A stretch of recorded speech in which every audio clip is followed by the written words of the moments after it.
Hi guys, and welcome to This Is Us. Happy Mother's Day to all the amazing mothers out there and those that are carers of children. Today is your day. Let me introduce myself as well as the panelists. So my name is Dee, and on the panel we have Tyler. Hey, what's up everybody? Happy Mother's Day. We have G. Hello, happy Mother's Day. And we have Jude. Hello guys, happy Mother's Day. Alongside with today being Mother's Day, this week we also celebrated International Women's Day, and we celebrated all the wonderful achievements that women have accomplished over the years. This year's theme was to choose to challenge. So before we start today's topic, I want you just to have a look at your screen, hit the subscribe, also tap on the notification button and the like this page. So as I said to you, today's topic is women, we choose to challenge. And I put my hand up because that is the theme, raising your hand because we challenge together. I'm going to start with what's been going on in the news lately. Earlier on this month, in March, we know in London, there was a 33-year-old lady who visited a friend and left the friend and was on her way home. They were looking for her, couldn't find her for a couple of days, and it was brought to the news that unfortunately the lady was murdered. So she left her friend, and along her journey where she was walking home, she was murdered and her body was found away from London in Kent. When you heard that news, what was your reaction? And that question goes to Jude. When I heard the news that the lady in question was missing, or when the news came out that she was found dead? Well, let's start with when she was missing, and then we'll go to when you found out that she was found dead. The thing is, I don't watch news. I don't watch terrestrial TV. I haven't watched TV for like, 15 years? I only watch documentaries that I paid for on Netflix and the other sort of TV. So, but then again, we get bombarded by news on your Twitter, where they unsolicited for, on your WhatsApp, on Facebook platforms. So when I first saw it, I saw the picture, I read it out loud to my wife, and I said, I'm not hopeful that this one is going to come back alive, because it's been the theme for women in London. And the week I came to this country, it was Jessica Chapman, Holly Wells, young girls who were kidnapped and subsequently murdered by their school caretaker. That really troubled me. Yeah. This is me coming from Nigeria, where we have bare violence on the daily in some parts. And that really shook me when I came to London, when that was the news going around. I was like, oh my God, I'm really worried for this country. And it was always like a woman is kidnapped, raped, and murdered. So it was that pattern. So It was a hopeless situation. When I saw the face on the social media, I was like, this one ain't coming back. But again, why it was particular for me, because that part of the area, I kind of know it. But before I go for that, I would like to say that the CPS, that's the Crown Prosecution Service, released a statement yesterday. So we cannot be saying anything that could jeopardize the case in court or jeopardize the defendant's case. So we will not be mentioning any of that. That area is an area that I know because I worked as a laborer previously in London in my past years. And I know that stretch. I used to walk around there. And I think by chance or by happenstance, I've been around that area at night as well. I kind of, as a man, I was frightened for my life because it's quite dark. So, but having said that though, I don't expect nobody to go out and be worried that they won't make it back home, whether that person is a child or a woman. Everyone should be freely able to go about as they want. But I understand that concern for women a lot. When my wife leaves the house to go out, whether it was in the morning, in the afternoon, or when she goes just to go out and drop the sack in the bin, I have to watch her. I have to say to her, grab your keys, grab this. We've got apps on our phone that we use to track each other. These are extra measures here. So we shouldn't be doing that. But unfortunately, this is the situation we find ourselves. So when I saw that picture and when I heard that news, I was hopeless. I just felt immediately for the mother. I knew that she wasn't going to come back alive. Okay, so Jude, you said you felt hopeless when you heard that news, and it actually got you thinking about things that happened even from when you moved into the country. Tyler, what was your reaction? I'm going to ask you this. What was your reaction when you, Jude has mentioned when he heard she was missing, but what was your reaction when you found out that this person had been murdered? What was your reaction? I think like a lot of other people, man, just really, it really hit me. You know, I was really, I don't know, man. Disgusted, almost like ashamed of men. You know what I mean? I'm not on the show today to slag men off or anything, but ashamed of men. You know, and it's really made me. You know, I've been talking to a lot of women friends over the last few days, and I've been posting stuff and just trying to do what I can to educate myself, to educate other men, because we need to do better. Like that's the bottom line. That is the bottom line. Men need to do better. I will, because I've seen it somewhere where they've written the whole protect women and then educate men. But we will come back to that with this topic that we are talking about. But I just wanted to quickly just ask G, I know for me as a female, even up till now at my age, when I'm going out with my friends and things like that, we do the whole message me when you get home, or I'm getting into an Uber have updated themselves now where you've got the license plate of the driver, but back in the day, the cab drivers, you'd have no details. Have you actually, could you give us an experience or something that you've had to do as a woman to protect yourself? Yes, unfortunately, and annoyingly, it's getting more and more regular that everybody has a hashtag Me Too story to tell as a woman, which is very, very sad. My experience was, I think the one that comes to mind straight away was when I was told to go get some money. My dad had sent some money through a family friend that was a pastor of a church. And I went to see him, excuse me, I went to see him to get the money, but he had a 5-year-old son or something. And his wife was in hospital giving birth to their second child. And this is someone that we'd spent summer there at their house, like stayed with them. We knew them quite well. They were relatively new to me, but my parents knew them. So obviously you trust them. So anyway, I was at uni, I was the first year of uni, and I went to get money from this guy, and he goes, "Oh, I have to rush to the hospital. Can you watch my child?" So in the end, I had to stay there overnight because it was just too late for me to get back to uni because it was in Bromley or somewhere south. And I'd had no reason to question this man or think he was going to do anything. So him saying, "Okay, you just stay over and watch my child while I go to hospital," made sense. So he came back late. Obviously, they had to keep the wife overnight. And the next thing you know, the guy is trying to pin me to the bed. Wow. And I remember for some reason when I was going to bed, I chose to leave my jeans on, and he gave me a t-shirt to wear. And he's like, "Oh, just feel relaxed. You stayed here before, whatever." So I was just in my bed. I was actually in the middle of texting my boyfriend at the time that, "Oh, I have to stay over. This is where I am." Blah, blah. I hadn't even finished sending the text. And this was a Nokia phone, so it was going to take about half an hour to send the text anyway. Yeah.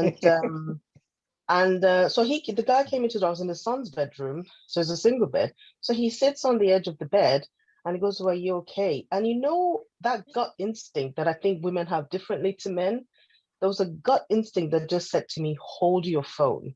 Just hold your phone and be alert." I was immediately like, all my senses were up. And then so he kept inching closer and closer to the front of the bed. Before I knew, the guy got on the duvet with me, and he goes, "Oh, why have you still got your jeans on?" That's when I was like, okay, this is not. No. And at the time, I dropped the uncle because this guy was, I think I was 18 at the time. This guy was not even 40 yet. So I dropped the uncle. I called him by his first name, and I was like, "Can you please get off the bed?" Yeah. And then he tried to pin my shoulders. Anyway, I managed to get out. And I was still holding my phone and had to run to the bathroom and lock it on. He's banging on the door saying, "Nobody's going to come and help you. You can't do anything. Nobody's going to believe you." He was a pastor of a church. Wow. So, and it was really, really bad. It was very scary. I managed to, I think of all my friends that I called, because it was after midnight, the only person that answered, and then you needed credit on your phone to answer the call. So maybe that's why they didn't pick up, because we're all broke students. So the one that did pick up, she was a law student. And she got me to put on speakerphone, and she was saying all this legal stuff at the man and blah, blah, blah, saying they can track the call. She's going to call the police. They're going to trace the call. And we managed to scare him off. Yeah. And I believe something took over him, because by the time he started talking to me again in what I assume was his normal voice, I knew he was back to his senses. And then I came out of the bathroom and I packed my bags and I flung the t-shirt out that he gave me to wear, and he drove me back. So he had to drive me all the way back to North London. And I remember saying, just give me the money. I'll use some of it to get a cab. He's like, no, I'm going to drive. I'm so sorry. I'm so sorry. I don't know what came over me. And then as soon as we get to my house, this guy looked at me again and goes, but I don't understand why you're being like this. You're not a little girl anymore. You should understand what's going on. And the more you do this, the more you're going to get more from me or something. And I just, you can't find any other way to disgustingly look at somebody. And I was just so ashamed, because this is someone that was supposed to be, I don't want to say a pillar of the community, but something. And he was also like a local, not MP, but like a politician type person as well in his area. And I was just I was just so disappointed. And both my boyfriend and my dad, the way they reacted to it was even more disappointing for me.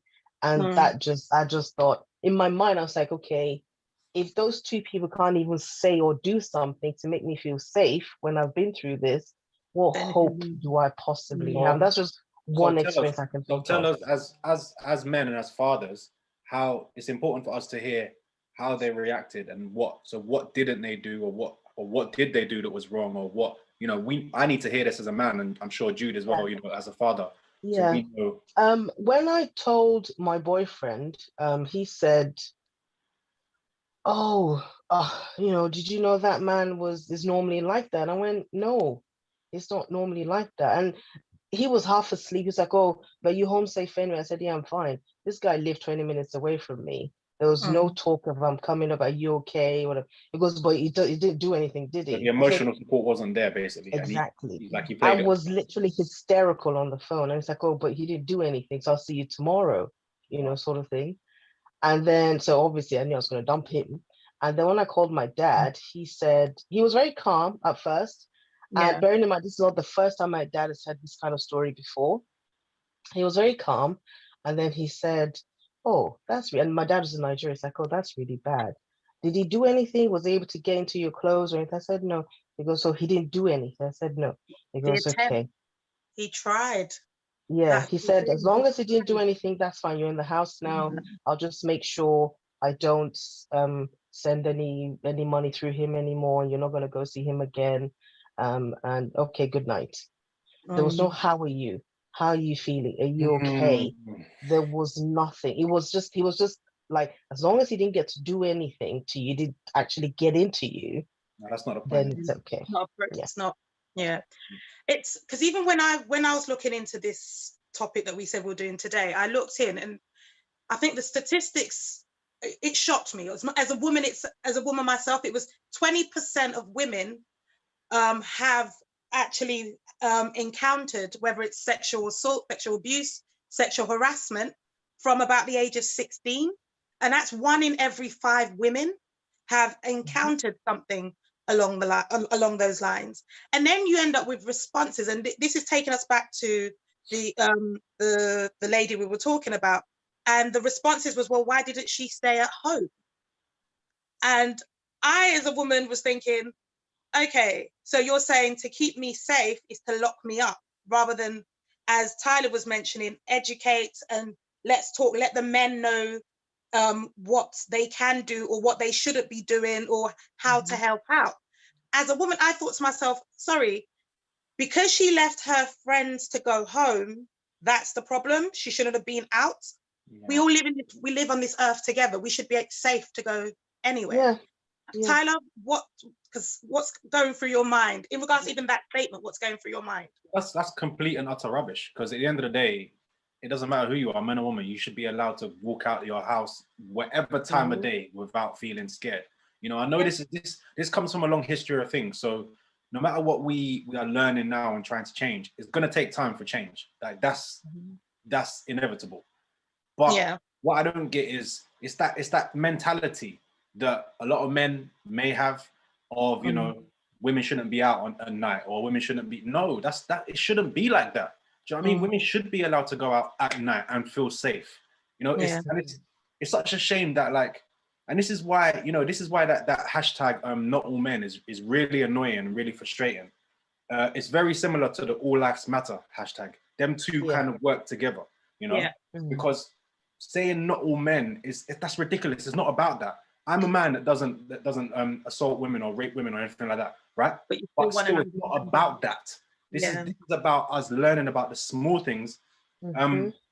Because at the end of the day, I could be walking down the street at night at 10 p.m. at night, and I know that I'm not going to do anything to a woman, but that woman is still fearful. Doesn't know that. Yeah, she doesn't know that. I mean? She doesn't know that. So it's these little things. I've been seeing all these comments that have come up, like, you know, cross the road, take your hood down. If it's dark or something, take your hood down. You know, you can smile. You know, it's difficult because then some say smile, but then my question is, but if I'm smiling at the woman, does she now think that? Why is he smiling at me? I'd say just say hi, say something. If you're really close, you can't cross the road. Then say, you're right. Say something. Just, you know. And then Jude, because Jude, you mentioned with your wife, she carries keys and things like that, just to make sure that she's safe. What have you sort of been putting in place, or what have you previously had in place, just to ensure she's safe as she walks around, or as she travels day to day? When she used to work in Morrison's, the supermarket, when, you know, they had odd hours, like not fixed times. So when she would come home late, say 6 o'clock in the evening, I would have to go stay behind and walk her back home. And yeah, we did that. With the kids is not merely about her putting it between her fingers to use it in attack. That was just something else, like, take your kids, don't leave me in the house and think you'll meet me here, because before you come, I might fall down. I held my keys between my fingers, and anything to collect DNA, I held. But it's not because of that going on. I trust. Look at it. These things have happened. This lady who's happened to recently is not the first. It's not going to be the last. We hope it will begin to, the systems will begin to be very responsive to these things. Yeah. I still trust London, that people still do go out and come back home safely. You know what I mean? If we want to talk numbers and all. So I have full confidence in the police. I have full confidence in everyone that you can mind your business. With regards to talking to ladies, because I go out and come back at midnight. I like my walks. I go out mainly after 10 in the night to go walk. 11, I'm still out there walking. And I've seen these things that Tyler mentioned. I've seen women alone walking, and I noticed the way their containers would change once they see me. What I do is I just bolt the other direction. I'm a very responsive person. Not responsible, I'm saying responsive. I don't say hi to them. They smile, I don't smile. I mind my business. Because when you smile, it's assault. When you talk, it's assault. I don't talk to them, I don't smile. If they say a word to me, I respond, but I don't do that. Because I remember a brother in London who saw a lady's wallet dropped and took the wallet, ran back to say, hey. And she turned back and just went all ballistics on him. And that guy ended up on TV. But I'm not making excuses for anyone. The hashtag not all men was absolutely stupid. But hey, like I've always said, I don't follow hashtags. Hashtags are corporate sponsored. So that was there to divide people. No woman should feel unsafe in the house, outside, with friends at night. No, it shouldn't be the case. It's full stop. The system should be responsive. And it's not only about educating men. I grew up with my mother who taught us things that everything is your responsibility, not just the girl in the house. Great, but that's not enough. The schools should have these things there. That's still not enough. The big battle we're fighting is the entrenched tradition from long. Yeah, absolutely. Look, just go watch the Crown on Netflix. You can see what I'm talking about. The women, for example, let me tell you about FGM. It's not a topic for today, but people think it's a pay-track system that puts that in place. It's a matriarch system that puts that in place. It's even women who were even cussing women more on the internet. I was shocked about this lady that just disappeared. I'm like, what's your problem? Yeah. Support. This person is going through, their family is going through grief. So we have to be aware the system is not responsive. A woman says, G went back to a boyfriend and said, this happened. Just went, voice will be voice. That's not good. You go to the police just, I've had stories where the police come to people's homes and say, are you sure it was rape? Because when we take this case up, he might not, there might be no going back to this. The problems in family. In this country, Metropolitan Police officers, they tell this to women who've confided in me that this happened, and police have come and said, look, so the system needs to change. The system needs to be responsive. They need to believe the woman when she says this has happened. Believe the woman. I'm not saying out the person immediately, because you need to then investigate whether this is true. But you need to believe that woman, that girl. That's You need what. to That's believe why the so story. many women don't report it, Don't go. because Exactly. Yeah. What's happening you know, now? History, What's happening now is, I think after this now, we've now had women coming to the forefront. They're now bringing out their stories. And I think social media has been a big part to play with that, where a lot of women are now coming forward and saying, I've been harassed, I've been attacked, I've had this happen to me. And this is off the forefront of what's happened. But bearing in mind, we've had others, because late last year, there was another 21-year-old young female from London we don't know whether it was murdered, but her body was found in Sussex, from London all the way to Sussex. And that one, I think, is still under investigation. And and at the same time, we only see what's in the media. There's a lot more in regards to women. Yes, exactly. That's correct. Women going missing, women, whether they're murdered, we don't know, but there's quite a few cases out there. And I think this one is one that stood out. It's a weird one, because it stood out in certain instances, but then it's like there were others as well that should have stood out. But that's a different topic for another day, in regards to when we start thinking about race and things like that. But with this one in particular, it's opened up conversation.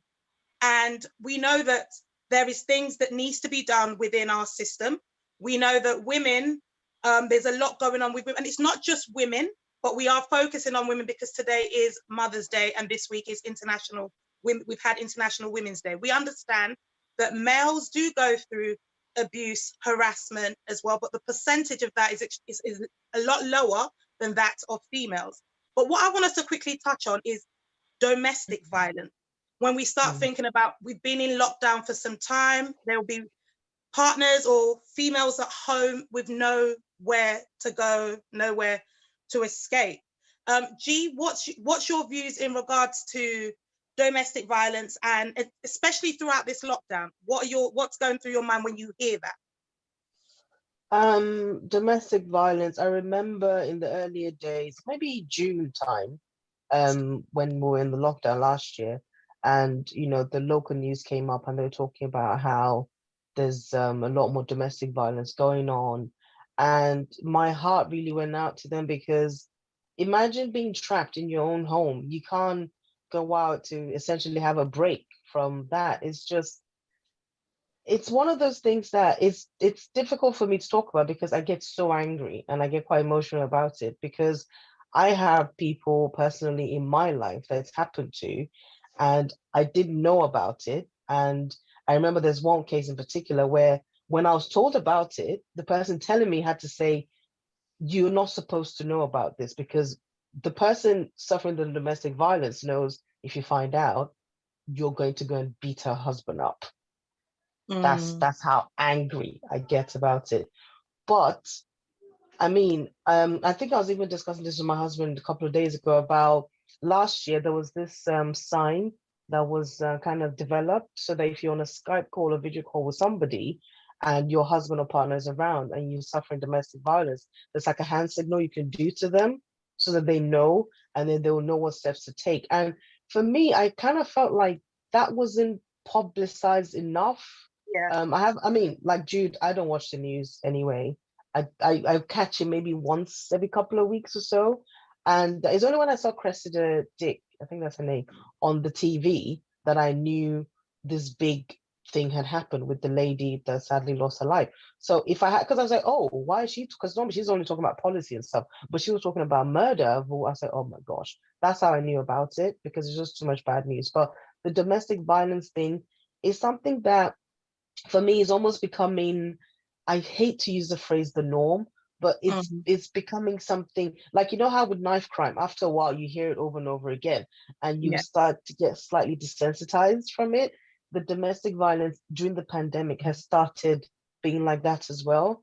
Whereas earlier on in the pandemic, you heard about it a lot more, and now you don't hear it as much. It doesn't mean it's not going on. It's still going on. And I mean, I can only pray for these women or anyone encountering it, because it's just, I don't know. I'm lost for words. it's because it is one of those ones. I know you just mentioned the code that's there for when they're on a video call. I know a lot of movies present that as well in regards to if you'll get the chance to dial 999, act like you're ordering a pizza, for them to sort of think you're ordering. So there's different ways, and I know that there's some safe places. Boots open up their consultation room for any woman if she wants it, or hideout space. Boots do offer that, and there's also some charities out there that offer a safe place for women to go to if they're suffering from domestic violence, or don't feel safe at home. But it's that whole, and I know, as I said, we here are we're just people that come together and talk about topics. So we're not therapists or anything like that. But when we start thinking about women being in a household where you are supposed to be safe, and somebody now takes away that safety, because we all say home is it should be the safest place to be. Yeah, sanctuary. It should be your sanctuary. Thank you, Tyler. And for that to be taken and stripped away from you, it sort of does dig deep into the heart. Tyler, how do you feel in regards to when you hear things like a woman being, as you say, the sanctuary being taken away from her? How do you feel in regards to that? Well, I feel disgusted when I hear things like that, because it's not nice. You know, a man putting his hands on a woman, that man's a coward at the end of the day. And, you know, all I want to be able to say when I hear these kind of stories and whatnot is for women to speak up. But at the same time, I know it's not that easy. You know, I know that some women that may have been going through this kind of stuff may have been going through it for years, and it's almost become like the norm to them. So how do they get out of that? I'm no expert, so I'm not here to say how they get out of that, because I don't know. You know, I honestly do not know. But I just wish. And you have to understand, it starts with emotional as well. Emotional and mental abuse that starts. Most of the time, the physicality of the abuse happens later. That's like the last bit. So because I watched a documentary, I think it's called Women in Music or something, or I might have got it wrong, on BBC Three, where it's talking about all these wives or girlfriends of rappers. Mainly the bit I saw was like UK rappers, and talking about having to sign NDA so they don't talk about the abuse they've been through and the physical abuse and things like that. It's still on BBC, so I need to watch from the beginning.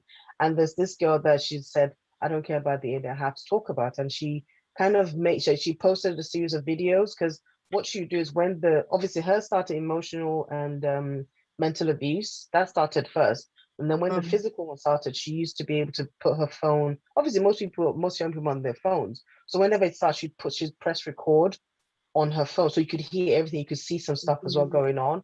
And she released everything, I think the day before this guy's album release was going to happen. This guy had just won BBC Sound of, I think 2018 or 19. And when you hear the abuse that this girl had to go through, I mean, it was hard for me to listen to or to watch, but then to know that it starts with the emotional and mental before it gets to the physical. So that's what makes it even harder for them to leave, because there's all these things they've convinced themselves that they're either going to lose out on, that this person is going to do to them if they do leave. Because it's so easy for people to say, oh, why didn't you leave? And I think I watched an interview, a bit of it, with the artist FK Twigs. I think she's basically claiming that Shia LaBeouf, the actor, was physically abusive or, you know, something along those lines to her. And obviously, as standard, the interviewer said to her, why didn't you leave? And she challenged it. I mean, if there was ever an example of choose to challenge, she goes, you need to stop asking women that question, because the whole reason why we didn't leave was to save our lives. Because if we left, we knew what the consequences were. And you always make it sound like it's so easy to leave, forgetting that it's not just the physical abuse, it's the emotional and the mental abuse that's happened way before the physical. And it's just little things like, you know, oh, are you going to wear that out? Oh, I don't like you talking to that friend. Oh, I don't like you doing this. It's just little things that over time, you just don't realize that you're actually grooming the woman to a point where you're actually going to keep her captive over time. And that's just how it happens. As you're saying that, there's a specific, I don't know if I can mention a name, but artist in America that's clicking in my head that did exactly the same when it came. His was young females. I wasn't going to mention him. I try not to mention his name. Yeah, but we know who sort of did the same. We know. I watched the documentary. I didn't. And it really, but this hits on that whole, what you just said, the story where the woman chose to challenge. As we say, today's topic is about women and us choosing to challenge. We've just spoken about choosing to challenge in regards to sexual abuse, sexual harassment, even down to domestic violence. So yes, so as I said, women, we do choose to challenge. It's time for us to stand up and speak out. But at the same time, we want men to really just listen to us and to really think about how they can do. It's not even that we're saying change for all men or for the men. It's just to listen and to see what you can do to support. But also ask questions. Ask questions. This is the thing, ask questions. But you know what it is as well, I think a lot of men are actually scared to ask questions. And you know the reason why is because for one, I'm not scared to ask questions, right? But I think why men may be scared to ask questions is that the answers that they hear will make them reflect and be like, I may have done that. You know, none of us are perfect, right? And this is why I'm saying all men.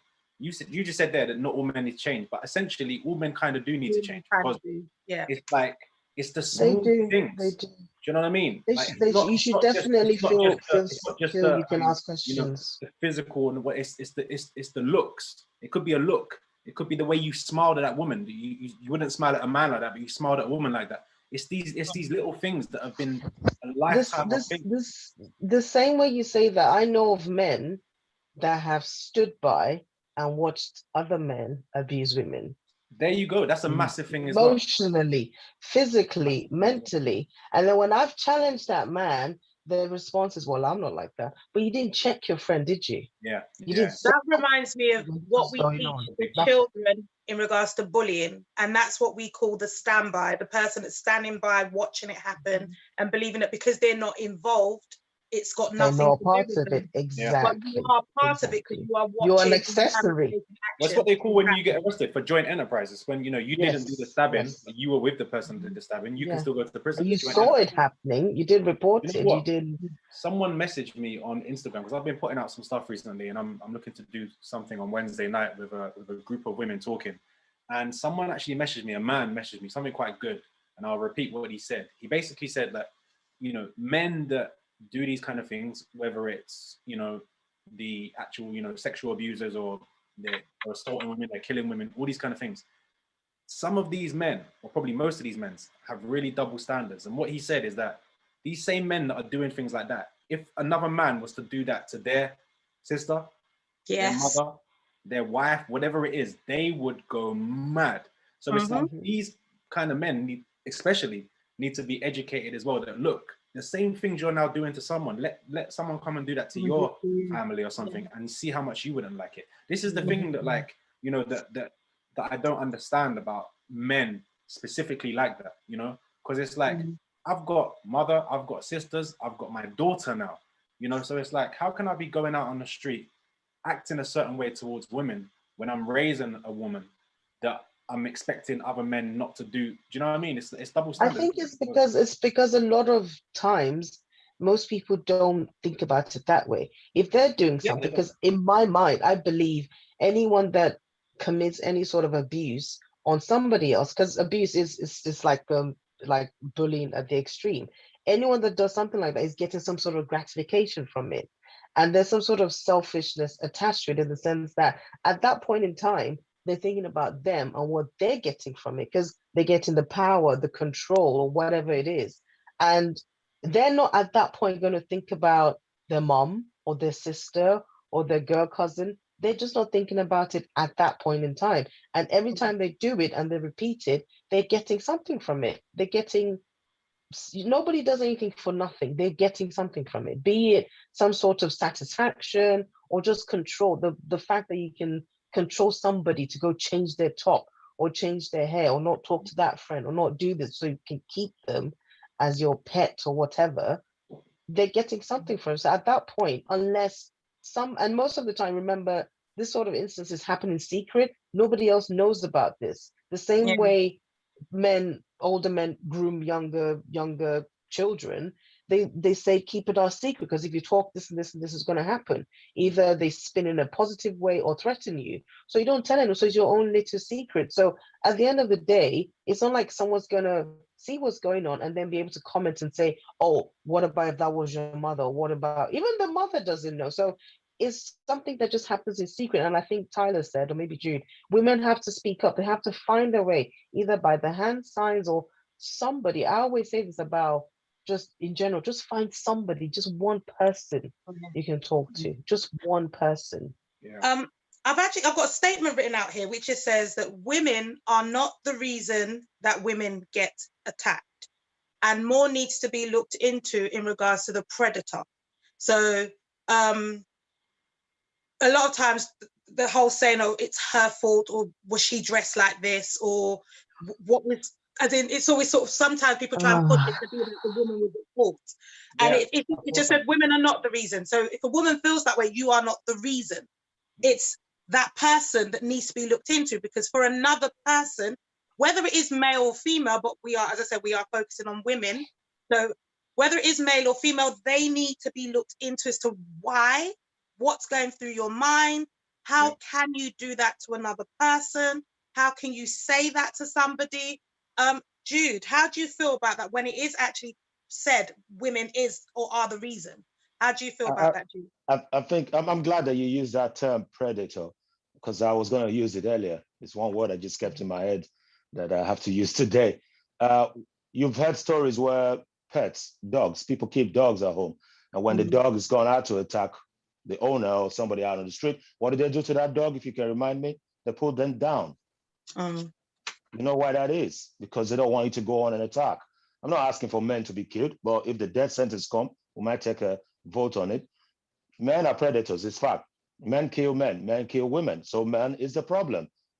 It's not about education. It's not about whether the man enjoys something from this. It's not about that. It's about the knowledge that the power belongs to them and no one would do anything about it. And when you challenge small things, you need to challenge bigger things. Yeah. I don't like selective justice, but that's what we have in this country. That's what we have everywhere. This whole week has been very heavy on women. Prince Andrew is chucked somewhere, hiding, still enjoying life when he's abused minors. Nobody's talking about that. I don't see women protesting in front of Parliament. That's by the way. We've got a certain guy they call Morgan, who sits on his TV every morning and abuse a married woman, married to a prince. He kept abusing and abusing. No one challenged him.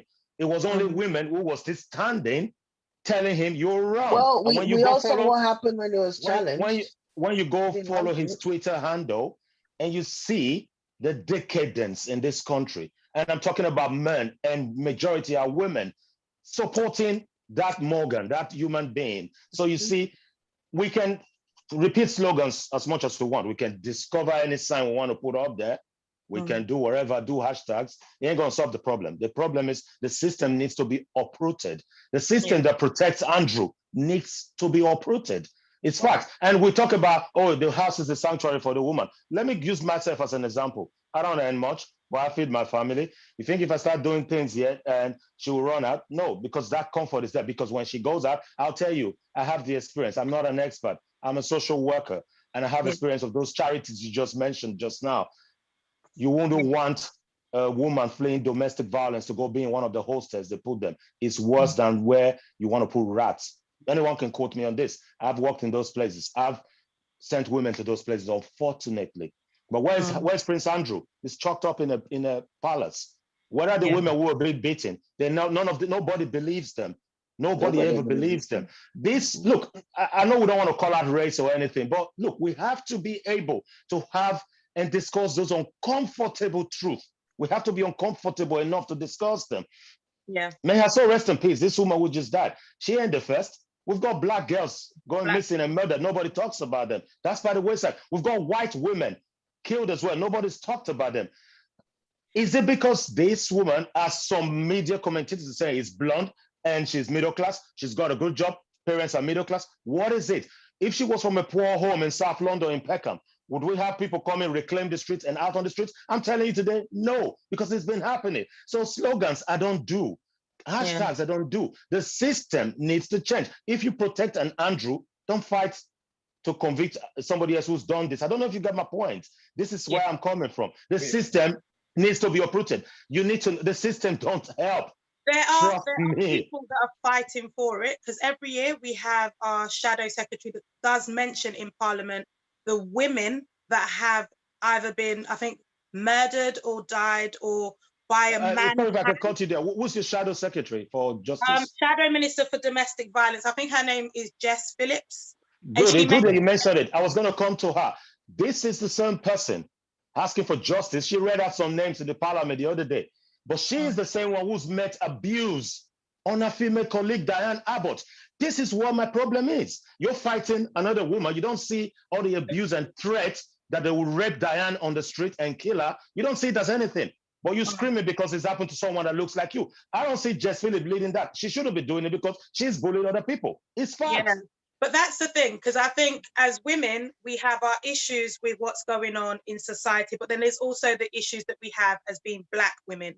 We know that, but today's topic is about women choosing to challenge. So we're talking generally about women. And Jude has touched on a valid point where we know being Black women, we also have that we have to work towards as well. And this is something that it goes deep. It does go deep within the system. So what we're going to move on to sort of into the workplace. Now, Tyler, earlier on in the week, I was following your social media and you had a post that you put up that showed the structure that went within a workplace. So we started at the bottom where we had a mixture. Then as it went up, you could see the females sort of fizzling towards the top and it was just male heavy.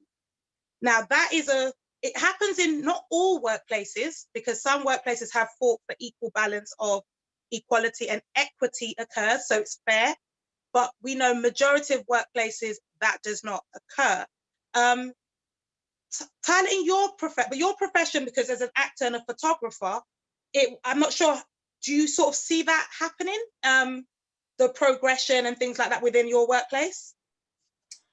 That's a difficult one for me to answer because the acting industry is so vast. I mean, I think when it comes to the acting industry, what I would say is maybe as men get older and progress, there seems to be like, you know, the better roles come for you as you get older.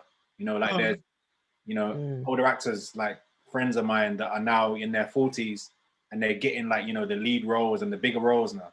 Whereas for women, it doesn't seem like that. From my experience, it seems like when a woman gets to a certain age, they're always looking for the younger model, as they call it. Then it's not until now the woman gets to like that certain age, you know, the Helen Mirrens of this world and that kind of stuff, that and now you know the roles are available for them again. So I think I don't know, but that's how it was before. I think things may be changing a bit, but you know, so yeah, there is still a level. And then I'm not sure how with like pay, I'm not sure in the acting mode how different the pay is between men and women. Especially, I'm talking, you know, Hollywood and the stars. I'm not sure.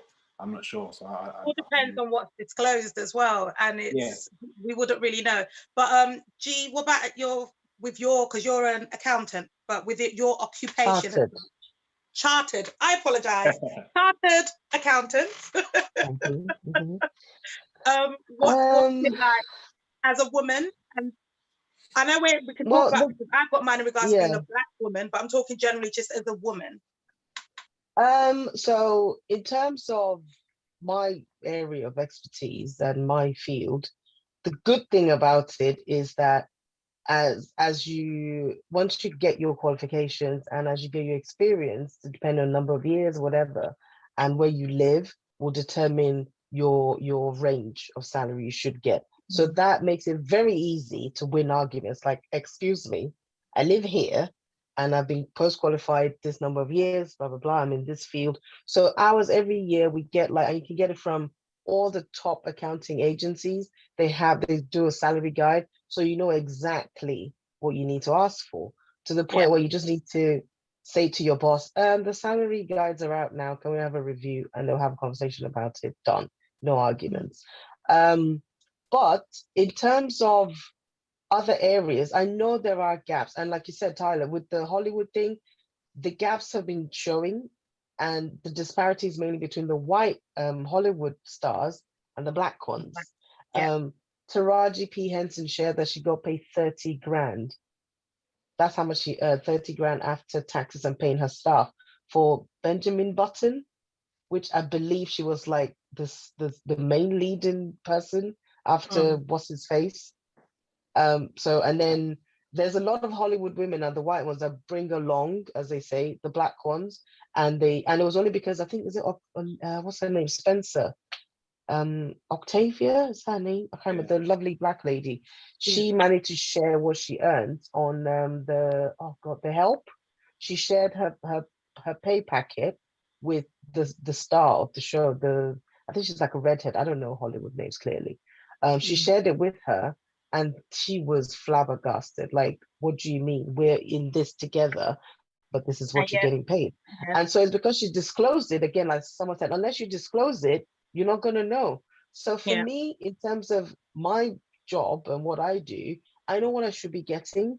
And as long as I'm getting that, I'm okay, because it's a thing of like picking your battles. And I'm grateful to be in the kind of field where there's the benchmark for what I should be getting, because it just makes life so much easier. Because us as women, we're not used to asking for money. That's just a fact.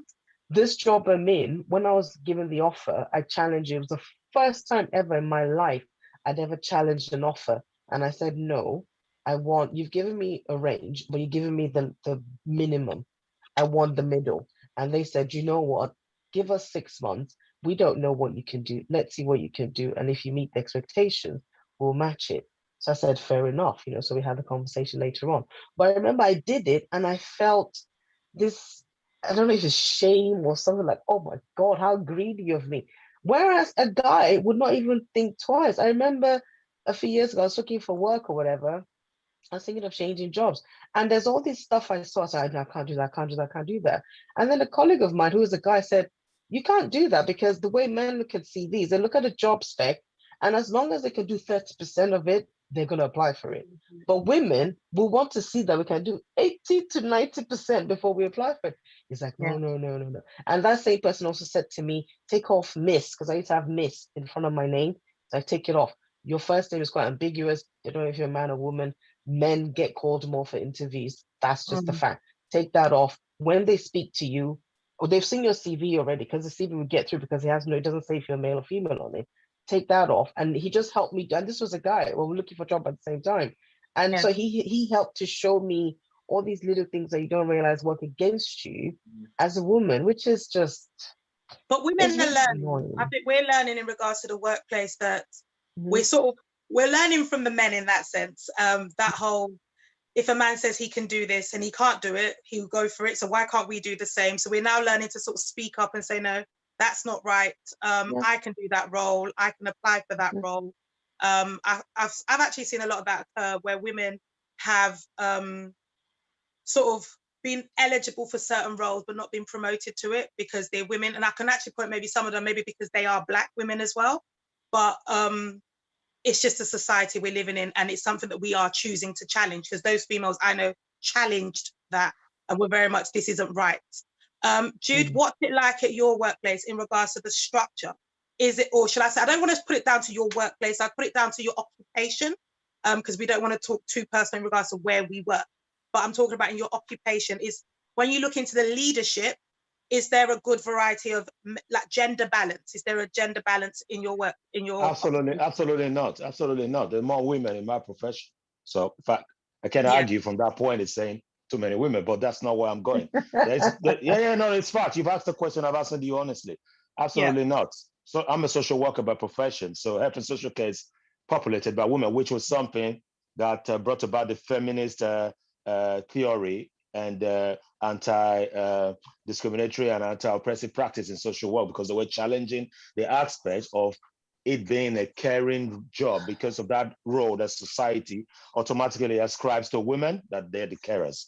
So a lot of women in my field, at the time, it was difficult. People ask me all the time, how do you manage when everything is about it's all women there. If you look at teaching profession, it's the same thing.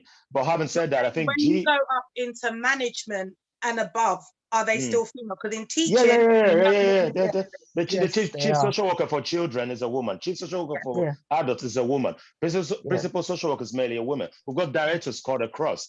But G touched on something very important. I think is the bullish attitude. Women don't, I'm not generalizing women. I don't know women. I don't pretend to know women. But G is a woman. She said it. And I've heard women say this. And G used, I don't know if she read the same book like me, but she used the language.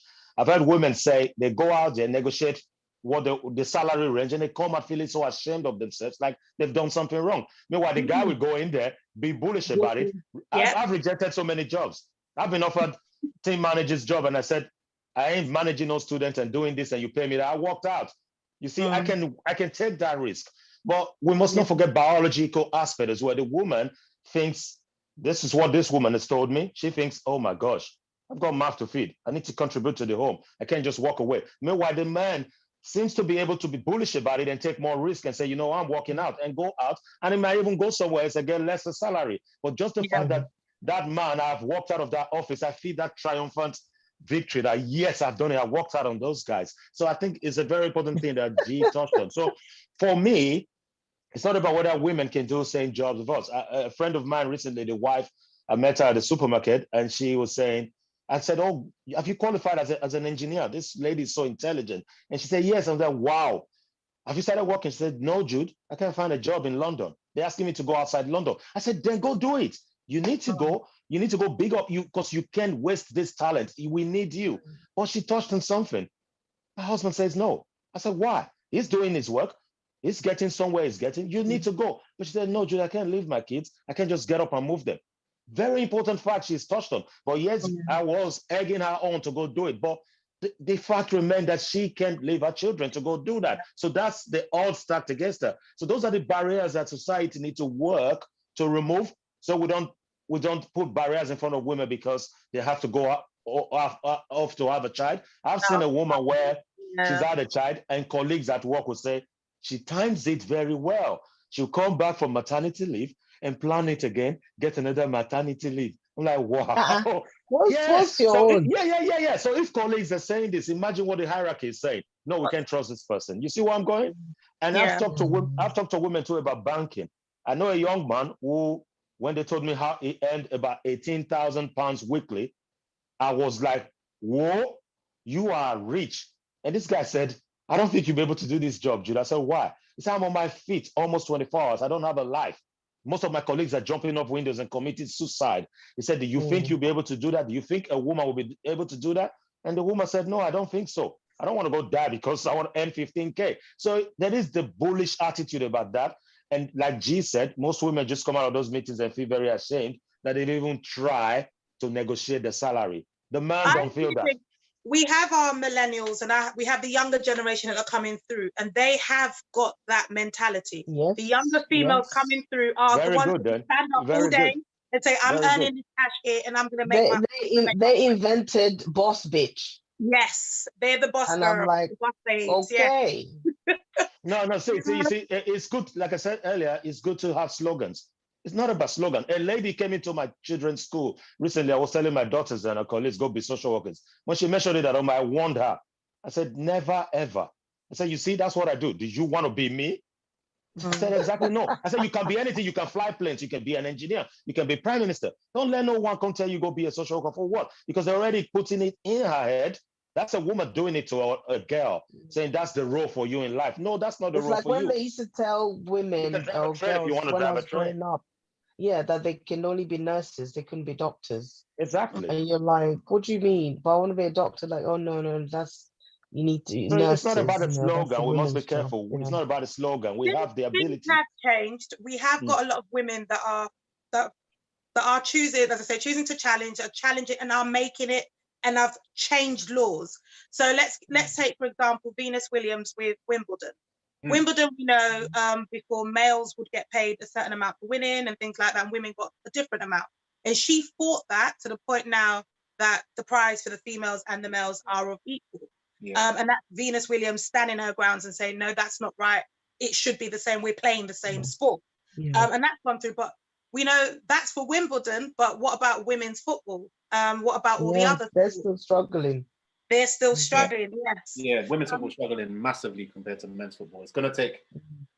I mean, I think it's getting better now because it's more sponsors are sponsoring them, and individual women are sponsored by different, brands and stuff like that. So it is getting better, but I don't know. The thing is, because the man's one is so high, I can't see when the women's one is going to match unless they start bringing the man's ones down, which they probably won't.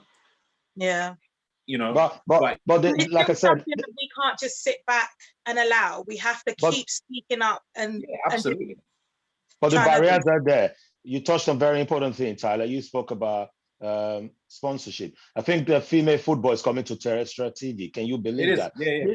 But that's not fair. People will think that's a win. It is a win. It's a small win. We must celebrate it. But why is men football not on terrestrial TV? Because of money. Now they want to give women TV to people for free, and people be like, I don't want to watch that. They want to go pay for Sky. So although it is a win, but we need to continue to fight and challenge. Yeah. So that's the way I see it.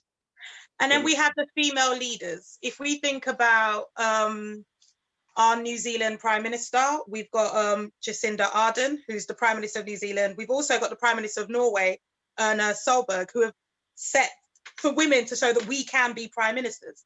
In this country, Theresa May, Margaret Thatcher, although Theresa May wasn't voted in, the Queen. It would be good to have somebody. The Scottish Prime Minister is a woman as well, right? There we go. Yes. So we've got the SNP leader, and also I don't know if any of you have watched it, Coming to America too.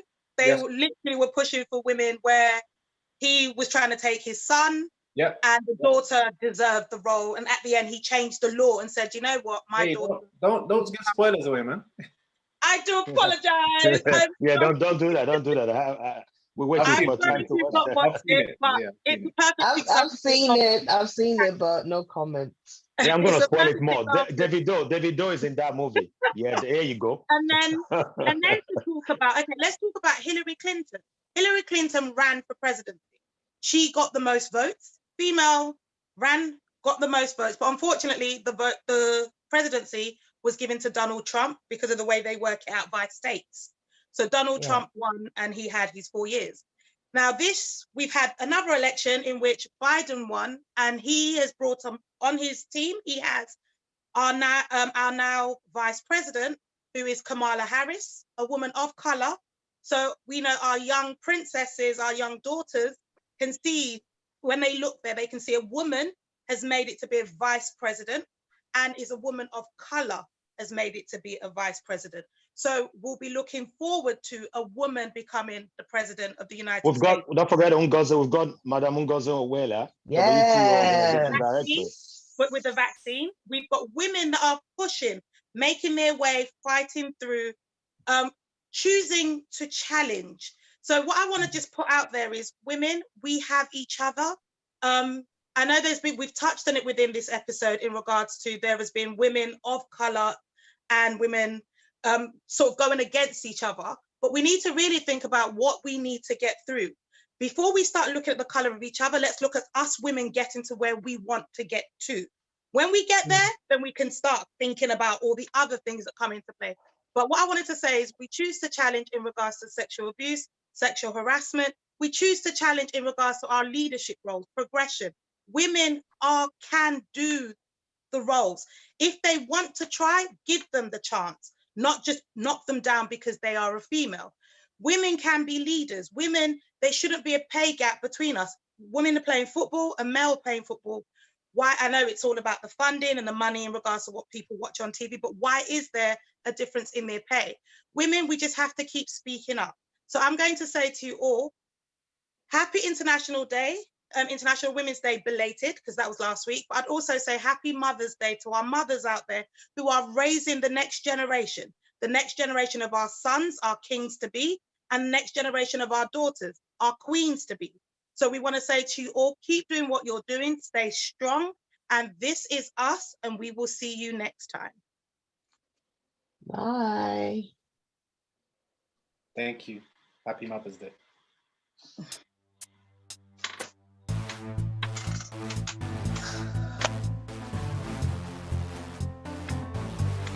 What happened at the end? I didn't hear what happened.